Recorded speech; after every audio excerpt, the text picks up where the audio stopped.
سو ہی فیل left out. ابھی جو 27th amendment آ رہی ہے اس کے بعد میرا خیال ہے دا feeling of Mian Nawaz Sharif and the feeling of senior people in PMLN is کہ then we will be know more needed.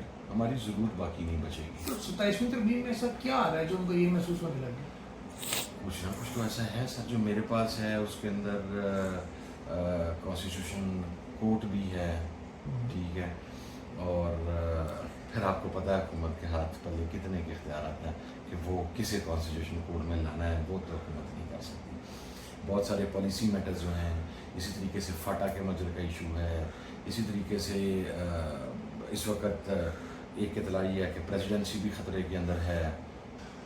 اچھا, دو چیزیں ہیں. میں جس وقت گزشتہ مذاکرات موجودہ حکومت کے ساتھ یا حکومتی اتحاد کے ساتھ ہوئے تھے جنوری کے اندر, اس ٹائم میرا بھی یہ نقطہ نظر تھا, اگرچہ بڑا کوئی فرم نہیں تھا, بٹ میں بھی سمجھتا تھا شاید 50-60% کہ ایک مرتبہ پولیٹیکل فورسز سے بھی بات ہونی چاہیے.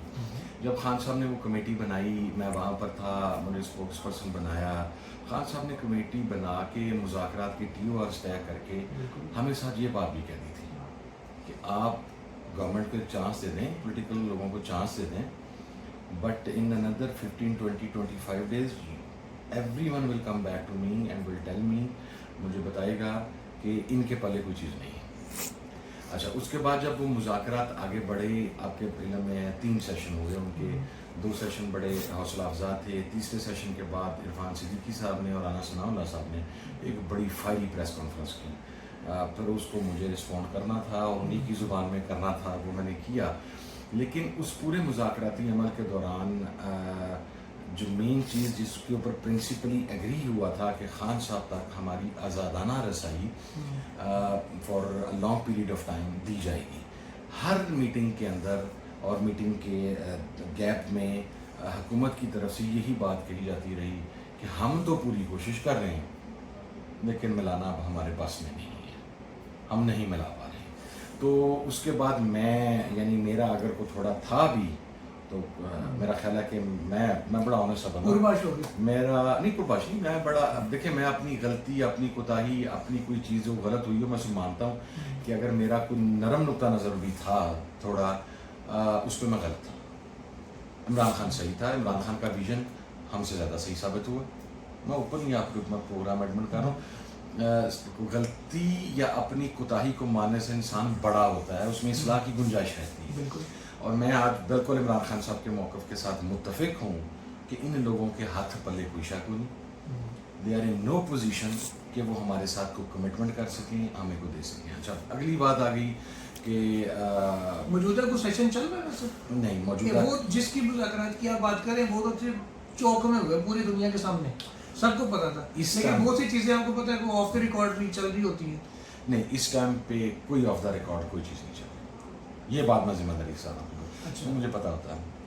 میں یاد ہو کر آپ کا یہ سوال ہو اور کچھ چیز چل رہی ہو تو میں ویل لیفٹ کر جاؤں گا, بٹ اف ہم categorically denying it then I mean it کہ یہ کوئی پس پردہ کسی قسم کی کوئی چیز نہیں ہے کسی بھی اینگل سے. تو پھر یہ اچانک سے 2/3 میجورٹی آنے کے بعد 14 طبق بھڑک اٹھے ہیں, بڑکی خبریں آ رہی ہیں. 14 طبق کیسے بھڑک اٹھے میاں صاحب کے کہ وہ اڈیارہ جیل جانے پہ تیار ہو گئے, مطلب گرفتار ہو کے نہیں ملاقات کرنے کے لیے عمران خان سے؟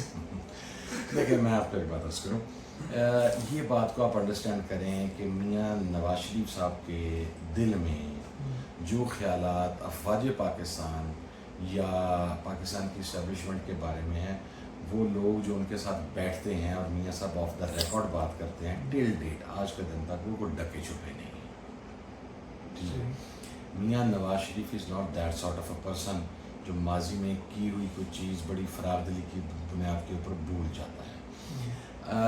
پہلے ایک پرسیپشن تھا جو کہ حقیقت پر بیسڈ تھا کہ میاں صاحب کی صاحبزادی میں اور ان کے بھائی میں اختلاف رہا. چچا اور بھتیجی کا اختلاف ہے, کزنس کے بھی آپس میں تھے. لیکن میاں نواز شریف کیا کرتا کہ اینڈ پہ جا کے بیٹی نے بھی اپنے اقتدار کے لیے والد کو فارغ کر دیا اور بھائی نے بھی اپنے اقتدار کے لیے بھائی کو فارغ کر دیا. سو ہی فیل لیفٹ الون بیسیکلی. وہ پارٹی جو میاں نواز شریف نے بنائی تھی یا ان کے نام کے اوپر ووٹ پڑتا تھا, ریئلٹی از ریئلٹی. 90s کا پورا ایرا جو بھی تھا, اس کے بعد 2008 کے اندر جو بھی تھا ووٹ نواز شریف کے نام پہ مسلم لیگ کو پڑتا تھا اور کسی نام پہ نہیں پڑتا تھا. سو ہی فیل لیفٹ آؤٹ. ابھی جو 27th امینڈمنٹ آ رہی ہے اس کے بعد میرا خیال ہے دا feeling of Mian Nawaz Sharif and the feeling of senior people in PMLN is کہ then we will be know more needed. ہماری ضرورت باقی نہیں بچے گی. تو 27ویں ترمیم میں ایسا کیا آ رہا ہے جو ان کو یہ محسوس ہونے لگا؟ کچھ نہ کچھ تو ایسا ہے سر جو میرے پاس ہے. اس کے اندر کانسٹیٹیوشن کورٹ بھی ہے, ٹھیک ہے, اور پھر آپ کو پتہ ہے حکومت کے ہاتھ پلے کتنے کے اختیارات ہیں کہ وہ کسے کانسٹیٹیوشن کورٹ میں لانا ہے وہ تو حکومت نہیں کر سکتی. بہت سارے پالیسی میٹرز جو ہیں, اسی طریقے سے فاٹا کے مجر کا ایشو ہے, اسی طریقے سے اس وقت ایک اطلاع یہ ہے کہ پریزیڈنسی بھی خطرے کے اندر ہے, ٹھیک ہے. اور کیا صدر کو عہدہ ختم کرنے لگی خطرے میں کیسے؟ ابھی اس کے اوپر ابھی کوئی بات کھل کے سامنے نہیں آئی. صدر صاحب تبدیل بھی تو ہو سکتے ہیں نا سر, جو بات مارکیٹ میں فلوٹ کر رہی ہے. ایک تبدیلی سر, آپ بھی بڑا ساری زندگی اپنے سیاست پارلیمان میں گزاری ہے, یا زرداری صاحب خود جائیں یا impeachment who. Impeachment on ground ابھی ہوتی پاسبل نظر نہیں آ رہی, تو خود وہ ریزائن کریں تو ایک غلط بات ہے. اگر جب وہ خود کو اچھی ڈیل کر کے اپنے لیے کوئی ڈیل لے کے ریزائن کر دیں تو وہ کوئی چیز بڑی دس کے آس نہیں. اس کے بعد دوسرا آ جائے گا, جو بھی آئے گا وہ پھر اس وقت کے حالات اس کے مطابق آئیں گے. اچھا, تو مطلب آپ کی باتوں سے مجھے یہ محسوس ہو رہا ہے, میں آپ کو مختصراً بتا دیتا ہوں, ایک صدارتی جو اہلیت کا معیار ہے وہ تبدیل ہو رہا ہے. ایک اسموک سکرین کریٹ کی گئی ہے کہ KPK کے اندر چینج آ رہا ہے, ٹھیک ہے, اور PTI کرائسس میں ہے. میری اپنی پولیٹیکل اسسمنٹ یہ ہے بہت بڑا فرق ہے ابھی بھی.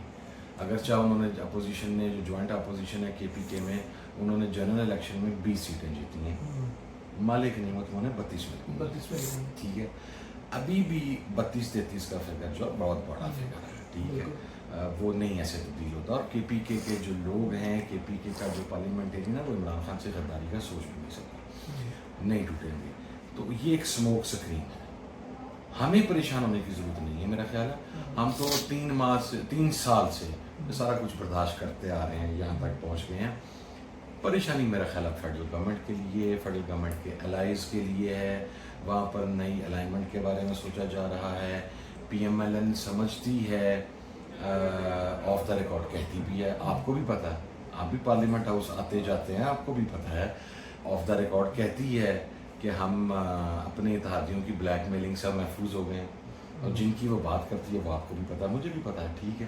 چونکہ اب انڈیپینڈنٹ ہو کے جو سیٹیں انہیں ملی ہیں, دے آر ان اے پوزیشن کہ وہ MQM کے ساتھ اور کچھ 1-2 باپ پارٹی کے ساتھ اور کچھ لوگوں کے ساتھ مل کے تو وہ سمپل میجورٹی میجک نمبر 171 کا ان کے پاس ہوگا, ٹھیک ہے. That is one scenario. دوسری سائڈ سے ظاہر ہے پیپلز پارٹی جو ہے بڑی پرانی پارٹی ہے, اس کے لوگ بھی اپنا کارڈ کھیلیں گے. سو ایکچوئل پرابلم ہمارے لیے اب نہیں ہے, اس لیے کہ ہم تو عادی ہو گئے ہیں. اب پرابلم آنے والی ہے فیڈرل گورنمنٹ کے لیے. تو یہ اسموک سکرین پہلے ہی یہ کریٹ کر دی گئی ہے کہ دس از گوئنگ ٹو ہیپن. اصل اسموک سکرین کے پیچھے بیسیکلی, اچھا مجھے آپ کی بات سے سمجھ ہی آئی کہ KPK میں جو گورنمنٹ تبدیلی کی باتیں کی جا رہی ہیں بیسیکلی وہ دھیان بٹانے کے لیے ہیں, اصل واردات کہیں اور ہونی ہے. مجھے وجہ سمجھ میں نہیں آتی, مجھے کوئی وجہ سمجھ میں نہیں آتی نا. بھئی آپ کو سپریم کورٹ سے 32 سیٹیں مل گئی, آپ کا 33 سیٹوں کا ڈفرینس ہے, اور آپ نے بیچ چوراہے وہ ڈھول مارنا شروع کر دیا ہے, طریقے دمدماد لے کے آ رہے ہیں, یہ کر کے آ رہے ہیں, وہ کر کے آ رہے ہیں. بابا وہ لوگ وہاں کے جو پارلیمنٹیرینز ہیں وہ ابھی بھی SIC میں ہیں, اس ڈسپلن کو انہیں فالو کرنا پڑے گا, ٹھیک ہے. یہ بھی ایک نئی چیز کریٹ کرنے کی کوشش کی جا رہی ہے کہ نہیں کہ وہ انڈیپینڈنٹ ہو گئے. کیسے انڈیپینڈنٹ ہو گئے سر؟ سپریم کورٹ کے اندر الیکشن کمیشن کا جب ریزرو سیٹوں کا کیس چل رہا تھا, this is a stated statement of election commission of Pakistan in supreme court and all the ججز, وہ بھی اسی نقطۂ نظر سے تھے, اور آپ بھی سپریم کورٹ کی ان ہیئرنگز میں موجود تھے. وہ یہ کہتے تھے کہ جن اراکین نے 72 آورز میں الیکشن جیتنے کے بعد SIC کو جوائن کیا ہے, یہ جوائننگ صحیح ہے. جوائننگ کو تو کسی نے غلط نہیں کرا دیا, وہ یہ کہتے ہیں کہ ریزرو سیٹ نہیں مل سکتی, ٹھیک ہے, جوائننگ غلط نہیں, بالکل. اس پہ تو تمام ججز متفق ہیں آج تک. ایز پر لا وہ کہتے تھے کہ پولیٹیکل پارٹی ہے, رجسٹرڈ پارٹی ہے, تمام ریکوائرمنٹس پوری کی ہوئی ہیں اور یہ ای سی پی کا اپنا موقف ہے. اب آپ مجھے یہ بتائیں کہ جب کے پی کے میں سوائے علی امین صاحب کے یا ایک دو لوگوں کو چھوڑ کے تمام لوگوں نے ایس آئی سی کو جوائن کیا. نیشنل اسمبلی کے اندر ہمارے 80 لوگوں نے ایس آئی سی کو جوائن کیا. جو پی ٹی آئی کے تنظیمی عہدیداران تھے وہ ٹیکنیکلی کر نہیں سکتے تھے. اب جب فل کورٹ کا فیصلہ آیا تو انہوں نے 39-41 کی ڈویژن کر کے کہ 39 آلریڈی پی ٹی آئی اتنا سرو کیا جس کے اقتدار کے اوپر آج تک کرپشن کی ایک دیلا نہیں ہو سکا, جس نے اپنی 35 سالہ پارلیمنٹری لائف میں سے صرف 2-2.25 سال اقتدار دیکھا, تھرو آؤٹ اپوزیشن میں رہا. آپ نے اس کی اکلوتی بیٹی کو بھی اس ایف آئی آر میں نامزد کر دیا, میری بہن. یہ ایک گلہ ہے جو ریاست سے ہے اور ریاست سے ہمیشہ رہے گا. کیا آپ مجھے, ٹھیک ہے آپ نے مجھے پھنسا لیا, میرے بھائیوں کے نام ایف آئی آرز میں آ گئے, میری پارٹی کے لوگوں کے نام ایف آئی آرز میں آ گئے. میں نے پاکستان کے ساتھ یا میرے والد نے یا میرے بڑوں نے وہ ایسا تو نہیں کیا تھا کہ ایک ایسی خاتون جو با پردہ ہے, جو اپنے گھر سے نہیں نکلتی, جس کا پاکستان کی پالیٹکس سے دور دور تک کا لینا دینا نہیں ہے. میں آپ کو ایمانداری کی بات بتاتا ہوں, آپ ابھی اس وقت جا کے میری بہن سے پوچھیں کہ میں نے میرا انتخابی نشان کیا تھا, میری مسز سے پوچھ لیں, میری والدہ سے پوچھ لیں, ان کو نہیں پتا ہوگا. سب انتہائی ایجوکیٹڈ, ماسٹرز ہیں, پی ایچ ڈیز ہیں, ان کے ایریاز آف کنسرن ڈفرینٹ ہیں. وہ اس دن فیصل آباد میں بھی نہ ہو, ٹھیک ہے, وہ اس دن صبح پنجاب میں بھی نہ ہو, آپ نے یار اسے آئی ایس آئی کے آفس پر حملے میں نامزد کر دیا. ہم نے اگر خدا نہ خواستہ اللہ نہ کرے, اگر مقصد ہے کسی کے ڈیرے پر بھی حملہ کرنا تھا تو میرے خاندان کے مرد موقع نہیں گئے, جو عورتیں ہیں گی سر. تو وہ ایک گلہ ہے اور وہ اس ریاست سے مجھے ہمیشہ رہے گا. اس نے بڑا دکھ دیا. بڑی میرے لیے سب سے پینفل مرحلہ وہ ہوتا ہے جس وقت میں اے ٹی سی کورٹ میں جاتا ہوں اور میری بہن وہاں پہ کھڑی ہوتی ہے. ظاہر ہے اس سے بہت تکلیف سے کچھ نہیں ہو سکتا. اینڈ میں آتے ہیں, بالکل وہ آج کل ایک رانا ثناء اللہ صاحب نے یہی تکلیف اس وقت ہوتی ہے جب میں کسی کی بھی بہن کو, وہ میرا ورسٹ اوپوننٹ پولیٹیکل ورکر ہو, جب میرے سے لوگوں نے پوچھا کہ تم علیمہ خان کے ساتھ ہو, مجھے تکلیف ہے کہ وہ اس ایج کے اندر وہ بہنیں اپنی بھائی کی لڑائی لڑ رہی ہیں, جنگ لڑ رہی ہیں یار. 47-48 ٹمپریچر کے اندر وہ بے بسی کی تصویر بنی باہر کھڑی ہوتی ہے. It's a shame for Pakistani democracy کہ آپ عزت دار, پردہ دار خواتین کے ساتھ یہ سلوک کریں. There are so many examples جس کے اندر پنجاب گورنمنٹ ڈائریکٹ یہ تھوڑا سا ذرا ہل لینے دیں. یہ چیزیں, یہ جو لوگ مسلم لیگ نون کے اور ان کے اشاروں پر ناچنے والے جن پولیس کے لوگوں نے یہ کی ہے نا, میں آپ کے پروگرام میں آج کہہ کے جا رہا ہوں, یہ ایم اے نہیں ختم ہو جانی سر. میں آپ کو بڑا کلیئر بتا رہا ہوں. عمران خان نے سب کو معاف کر دیا. عمران خان نے مجھے کہا تھا کہ باہر جا کے پیغام دو, میں نے وہ آپ کے سامنے دیا. اس نے کہا میں نے سب کو معاف کر دیا. عمران خان اپنی معافی دے سکتا ہے, عمران خان میری معافی نہیں دے سکتا. Imran Khan P T I کے ان ورکرز کی معافی بھی نہیں دے سکتا اور نہ ہی دے گا جن کے گھروں میں لاشیں گئی ہیں, جن کی گھروں کو پنجاب پولیس نے جن کی خواتین کو بے دردی سے اٹھایا پھر جو سلوک ہوا. تو یہ if they are in this picture اور they are of this view کہ جناب گورنمنٹ آئے گی تو بڑی یہ ہو جائے گی, آپس میں ہم مانگی ہو جائے گی, یہ ہو جائے گی.